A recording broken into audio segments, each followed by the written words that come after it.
Bonjour à tous, je suis Virginie Ducrot, chargée de prévention à la Caisse primaire d'assurance maladie du Tarn. Je suis ravie de vous accueillir pour ce nouveau webinaire et merci pour votre participation. Alors, les 1000 premiers jours, cela s'étend de la conception jusqu'aux 2 ans de l'enfant.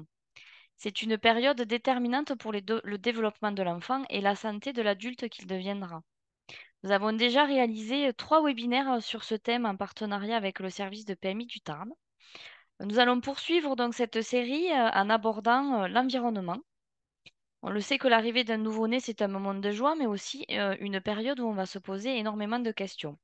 Et parmi celles-ci, les préoccupations qui concernent l'environnement dans lequel bébé va évoluer sont incontournables. La présentation qui va suivre va être faite par 2 puéricultrices du service de PMI, Marie-Lise Ramirez et Sandrine Delbosque. Pendant ce temps, vos micros seront coupés, mais vous pouvez toutefois interagir avec nous par l'onglet Discussion. C'est une bulle en bas de votre écran et nous répondrons à toutes vos questions à la fin de la présentation. Dès demain, vous retrouverez un replay sur la chaîne YouTube de l'assurance maladie du Tarn, ce webinaire, ainsi que tous ceux que nous avons fait auparavant. Je vais maintenant laisser la parole aux animatrices et n'oubliez pas de poser toutes vos questions. À tout à l'heure.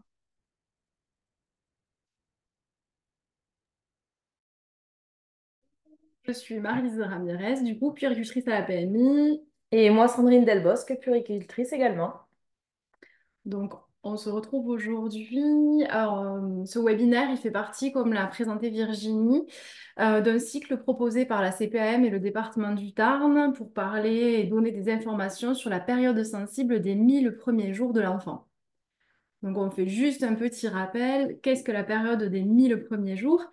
C'est une période qui va de la grossesse aux 2 ans de l'enfant et où on sait aujourd'hui qu'au cours de ce moment, votre enfant est très sensible à son environnement. Et du coup, c'est pour ça aujourd'hui qu'on se retrouve afin de vous donner quelques petites informations pour lui proposer un environnement le plus sain possible. Commencer, il existe autour de nous des dangers visibles, mais aussi des dangers invisibles. Et peut-être vous avez entendu parler de perturbateurs endocriniens. Alors, qu'est-ce que c'est? Ce sont des substances toxiques qui sont étrangères à l'organisme, qui peuvent être chimiques ou naturelles et qui sont présentes dans tout ce qui nous entoure. Donc, elles vont être présentes sur certains objets de nos quotidiens, des meubles, des jouets, des vêtements. Elles sont aussi présentes dans des produits cosmétiques, dans des produits d'entretien et aussi dans notre alimentation. Et ces substances, elles vont alors se retrouver en contact direct avec notre peau, avec notre organisme, dans l'air que nous respirons, dans ce que nous mangeons. Et aujourd'hui, on sait qu'elles ont un impact sur notre santé actuelle, mais aussi la santé à venir. Donc du coup, rassurez-vous, il y a quand même des petits gestes, des petites choses qu'on peut mettre en place au quotidien pour limiter le contact avec l'exposition à ces fameux perturbateurs endocriniens. Donc, au cours de ce webinaire, nous allons aborder plusieurs aspects de l'environnement dans lequel nous vivons. Dans un premier temps, nous aborderons la qualité de l'air à l'intérieur de notre maison, puis nous poursuivrons avec l'utilisation des cosmétiques et enfin, nous vous parlerons de l'alimentation. Nous avons également réservé un temps de questions-réponses à la fin de notre présentation. Nous allons tout d'abord commencer avec la qualité de l'air intérieur. Donc, nous passons beaucoup de temps à la maison et nous sommes sans forcément le savoir exposés à un grand nombre de polluants présents dans l'air intérieur que nous respirons. Une partie de ces polluants proviennent de la pollution de l'air extérieur. Pourtant, la plus grande majorité d'entre eux viennent de notre activité quotidienne ou encore des objets présents à l'intérieur de la maison. Donc, une des choses toutes simples à faire, c'est d'aérer tous les jours votre logement, 10 minutes le matin et 10 minutes le soir.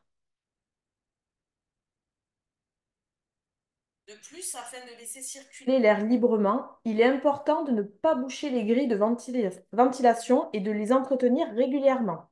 Il faut être particulièrement vigilant à certains modes de chauffage comme les poêles, les cheminées et les chauffages d'appoint. Il est donc très important de les faire vérifier par un professionnel avant chaque hiver et avant chaque remise en service. En effet, ils peuvent dégager du monoxyde de carbone, qui est un gaz dangereux qui ne se voit pas et qui ne se sent pas. Ce gaz donne mal à la tête, de la fatigue, envie de vomir. On peut s'évanouir et même en mourir. Afin de prévenir ces accidents, il est possible d'équiper son logement de détecteurs de fumée et de monoxyde de carbone. On ne pouvait pas parler de qualité de l'air sans évoquer le tabac. En effet, c'est un produit chargé en substances nocives pour notre organisme. Et on sait que les toxines contenues dans la fumée de cigarette, peuvent rester très longtemps dans l'environnement après la dernière cigarette. Il y a même des études récentes qui montrent et qui parlent de notion de tabagisme passif. Ça correspond aux particules toxiques qui se déposent sur nos mains, nos cheveux, nos vêtements, les meubles, les surfaces, le sol, voilà, qui sont fréquentées ou touchées par des fumeurs. Ces particules, elles seraient particulièrement dommageables pour les jeunes enfants. En effet, ces derniers sont en contact direct avec ces surfaces. Quand ils marchent à quatre pattes, ils restent au sol, du coup, sont en contact avec le sol. Ils sont aussi en contact avec nos vêtements quand nous les portons contre soi. Donc, pour éviter ces phénomènes, on peut mettre en place plusieurs petits gestes du quotidien. Donc, la première chose, ça va être de fumer à l'extérieur de la maison. Comme ça, l'intérieur du logement n'est pas contaminé par ces toxines. Ensuite, c'est de porter un vêtement dédié quand on sort pour fumer, que l'on va reposer quand on va rentrer dans la maison et avant de prendre son enfant. Et ensuite, se laver les mains après avoir fumé. En tout cas, le mieux reste quand même de ne pas fumer. Les experts estiment actuellement qu'il n'existe pas de seuil de consommation en dessous duquel fumer ne présente aucun risque. Un environnement à 100% sans tabac est le seul moyen de protéger efficacement les individus des effets nocifs du tabac. Et puis sachez que tabac enceinte, il n'est jamais trop tard pour arrêter. Car l'arrêt du tabac, il a toujours de nombreux bienfaits pour vous et pour votre bébé.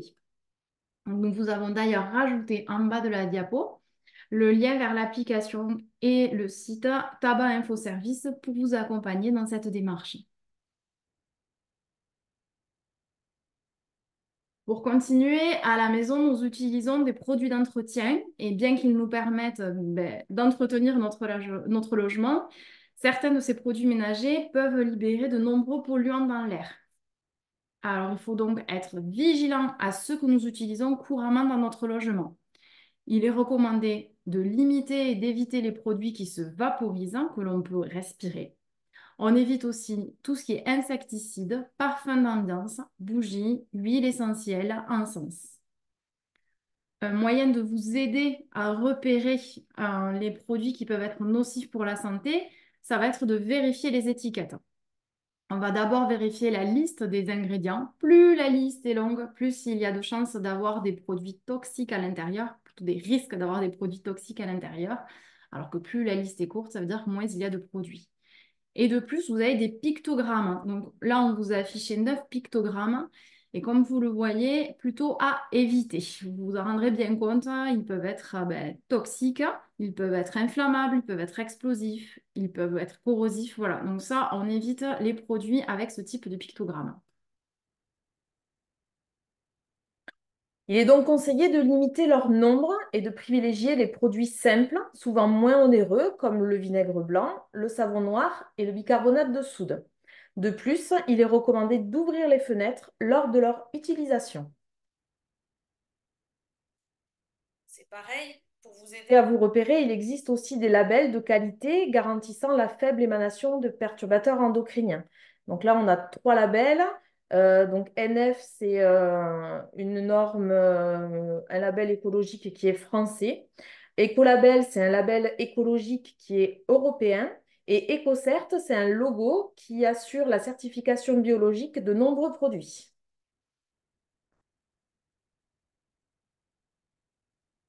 Alors, l'arrivée de bébés, ça entraîne souvent l'achat de matériel, mais aussi quelquefois des travaux.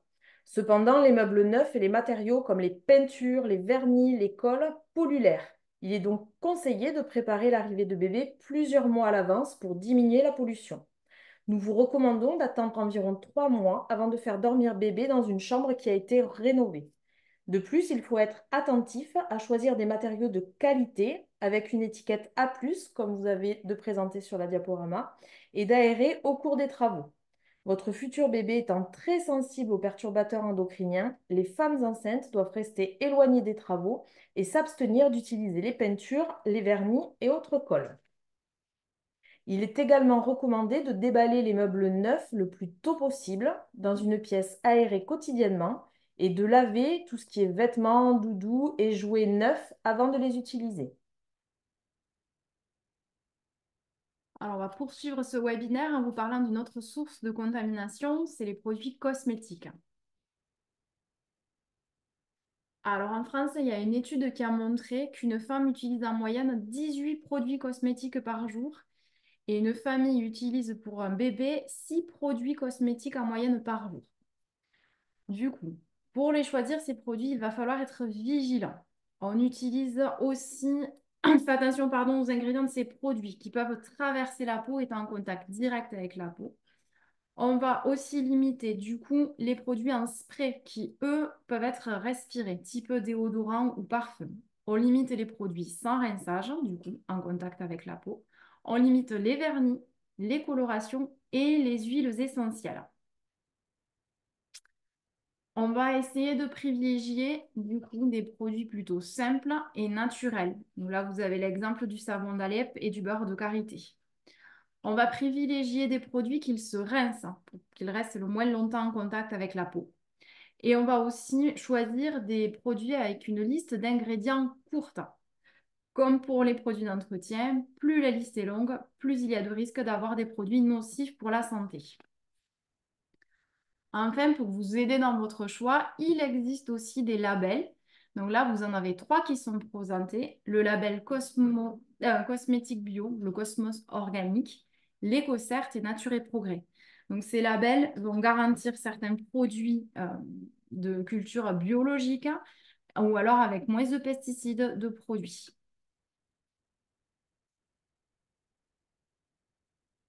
Donc, concernant l'hygiène de bébé, ben, comme pour nous, il faut limiter le nombre de produits cosmétiques qu'on utilise pour bébé. Il a la peau sensible et qui peut s'irriter facilement. Il faut donc bien choisir les produits que l'on utilise et leur quantité, car proportionnellement à sa taille, on utilise beaucoup trop de produits. En fait, on en met dans notre main d'adulte et ça fait beaucoup trop en quantité pour sa petite surface. En fait, il n'y a que très peu de produits qui sont nécessaires pour prendre soin de bébé. Il est inutile, par exemple, de le parfumer. En ce qui concerne l'hygiène du siège, donc il faut changer le bébé régulièrement et il faut éviter l'utilisation de produits sans rinçage, comme tout ce qui est lait de toilette, le liniment, l'eau nettoyante et les lingettes.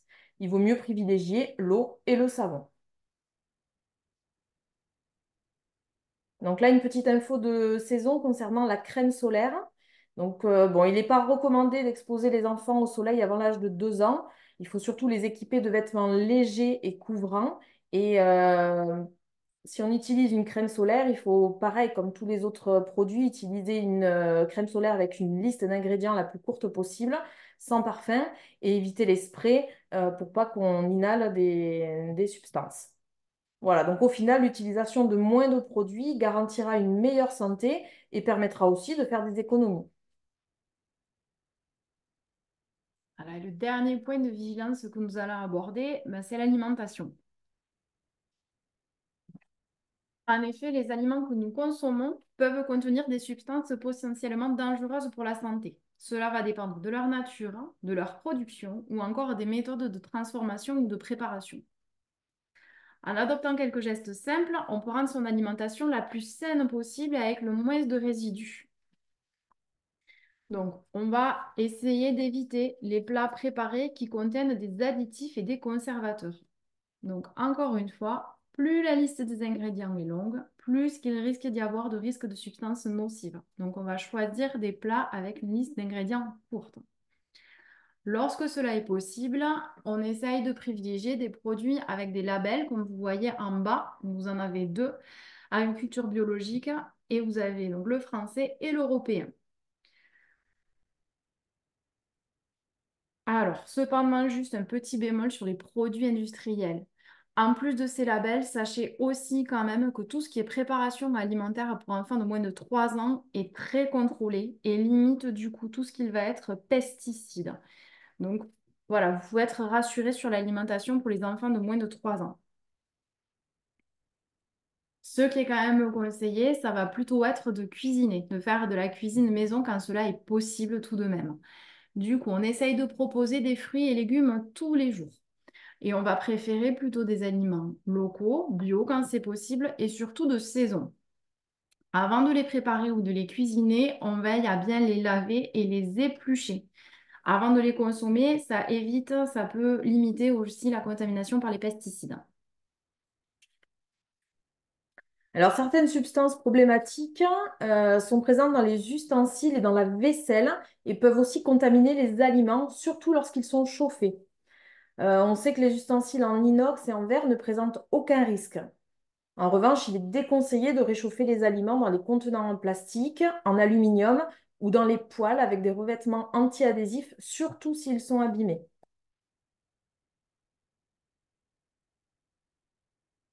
Voilà, donc concernant les modes de cuisson, il faut privilégier les cuissons douces comme la cuisson vapeur, le bain-marie ou les mijotés. Il faut faire bien attention à ne pas laisser brûler les aliments car en fait tous les résidus noirâtres sont cancérigènes. En ce qui concerne l'alimentation des bébés, donc pour les biberons, depuis 2015, il y a une loi qui interdit l'utilisation de bisphénol A dans leur composition. Il faut donc éviter de réutiliser les vieux biberons qu'on peut vous donner ou vous prêter. Comme pour les contenants alimentaires, il faut éviter de réchauffer l'eau ou le lait dans les biberons en plastique. Il est donc préférable d'utiliser des biberons en verre car on manque de recul sur le reste. Une petite note concernant l'eau. Donc en France, on a très majoritairement l'accès à une eau potable de qualité. Elle peut donc être utilisée comme eau de boisson et aussi pour la préparation des biberons. Par précaution, il vaut mieux s'assurer auprès de son fournisseur que la qualité de l'eau soit bonne et se renseigner sur l'absence de plomb dans les canalisations. Il faut aussi penser à faire couler l'eau quelques secondes avant de remplir le biberon et d'utiliser toujours de l'eau froide. Si vous préférez utiliser de l'eau en bouteille, assurez-vous de la présence de la mention convient à l'alimentation du nourrisson. Elle doit être inscrite sur l'étiquette. Voilà, j'espère qu'on ne vous a pas trop effrayé au cours de ce webinaire et qu'on a pu justement vous rassurer en vous informant sur le fait que bien que nous soyons entourés de substances reconnues comme des perturbateurs endocriniens, en modifiant certaines de nos habitudes, on pouvait considérablement réduire notre exposition et celle de nos enfants à ces substances. Alors, si vous voulez plus d'informations et de détails, on vous a mis en image là deux livrets, donc Ma maison sans perturbateurs endocriniens et Notre environnement, notre bébé, notre santé. Ces deux livrets sont disponibles dans les services de PMI du Tarn et aussi vous pouvez les trouver en ligne. On vous a mis les liens en bas. De plus, si vous le voulez, vous avez aussi des articles sur l'application Les 1000 premiers jours où vous trouverez des articles abordant cette thématique à travers l'alimentation, produits chimiques, les produits d'entretien, la qualité de l'air. Voilà. Maintenant, je ne sais pas si vous avez des questions. Donc merci beaucoup à toutes les deux. On va passer aux questions-réponses. Alors si c'est pas fait, vous avez toujours le temps de le faire hein, sur le chat et on y répondra au fur et à mesure. On les a dans le fil de discussion. Donc on va peut-être pouvoir commencer par une première question. Qu'est-ce que les substances nocives? Vaste sujet. Alors, tu vas arriver. Vas-y. Une substance nocive, c'est de La la matière. matière, un élément. Alors, ça peut être à la fois chimique, mais ça peut être aussi naturel et ça va être néfaste pour notre santé. Et les effets, ils peuvent être immédiats, ça peut nous rendre, c'est quelque chose qui va nous rendre malade de suite, mais ça peut avoir un effet sur du long terme, c'est-à-dire des années plus tard. Ou même intergénérationnel, hein. Oui. Transmis. Des polluants qui peuvent être transmis. D'accord. Donc un grand-parent peut avoir transmis Oui. à un bébé. D'accord. Ça peut sauter plusieurs générations. Mm. Ça peut. Ok. Une autre question.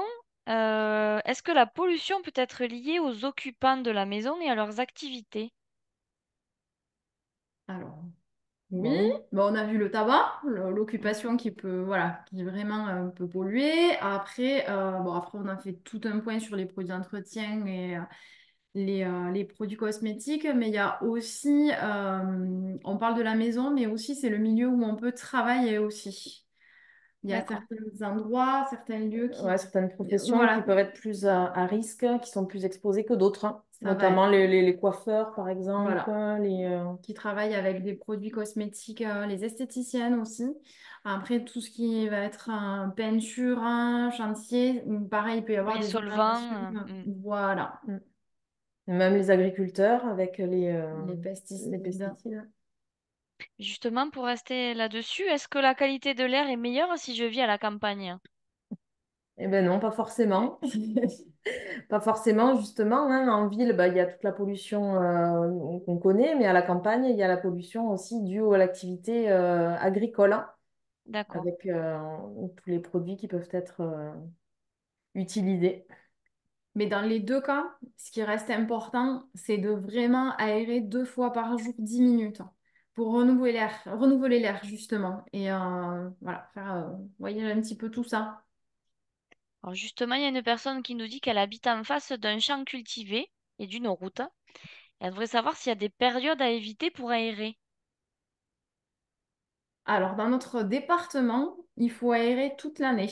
Toute l'année, 2 fois 10 minutes par jour. Été comme hiver. Été comme hiver. Il n'y a pas, voilà, c'est dans certains endroits qui sont très humides, hein. Du coup, en effet, ça va pas toujours être la même recommandation. Dans notre département, vraiment tous les jours 10 minutes, hein. D'accord. Matin et soir. Matin et soir, Mm. voilà. Oui, le matin quand on se lève et le soir, Mm. juste avant de C'est fermer ça. les volets, quoi, on Mm. va dire, pour C'est ça. Même schématiser. l'hiver, s'il fait très froid, il n'y a pas besoin d'ouvrir pendant 1 heure, hein. C'est vraiment 10 minutes, hein. D'accord. Alors on en a parlé, mais bon, peut-être vous pouvez nous rappeler qu'est-ce qui est conseillé comme produit pour la toilette de bébé? Parce que c'est vrai qu'il y a beaucoup de choses, des laits, des lingettes, même le liniment, on en a parlé. C'est vrai qu'on a peut-être une fausse idée là-dessus, Mm. parce que c'est quelque chose de plus naturel, mais finalement, c'est Ben pas si justement, bien que le ça. moins de Moins produits de produits. possible. Donc, c'est Mm. l'eau. C'est l'eau et quand il y a besoin d'un savon, il faut que ce soit quelque chose qui se rince. Le liniment ne se rince pas. Donc on va privilégier un savon neutre qu'on Mm. va rincer. On évite tout ce qui va être lingette, lait de toilette, eau micellaire qui vont rester au contact de la peau. Oui, ça laisse une pellicule en fait. C'est ça. Et on évite aussi les crèmes pour le change quand il n'y a pas J'en besoin. ai pas Il n'y besoin. a pas besoin, hein. Voilà, l'eau c'est très bien. Oui, pour tout ce qui est rougeur, érythème fessier, etc. C'est C'est ça? ça. Mm. Quand tout va bien, pas besoin. C'est pas systématique, c'est quand vraiment on voit que C'est ça. c'est trop rouge ou... Ok. Est-ce que vous avez autre chose à ajouter? Parce que je pense qu'on a fait le tour des questions. Non, comme ça, non. Non? C'est bon pour vous? Bon, en tout cas, merci beaucoup. C'était très intéressant tous ces éléments. Donc, je pense qu'on va arriver à la fin de ce webinaire. Merci à tout le monde d'y avoir assisté. J'espère qu'on a répondu justement à toutes les questions que vous pouviez vous poser. J'en profite donc pour vous rappeler qu'effectivement, vous avez beaucoup d'informations sur le site des 1000 premiers jours. Vous en avez également sur le site Amélie de l'assurance maladie. Et il y a notamment sur le site et par votre compte Amélie des espaces de prévention personnalisés.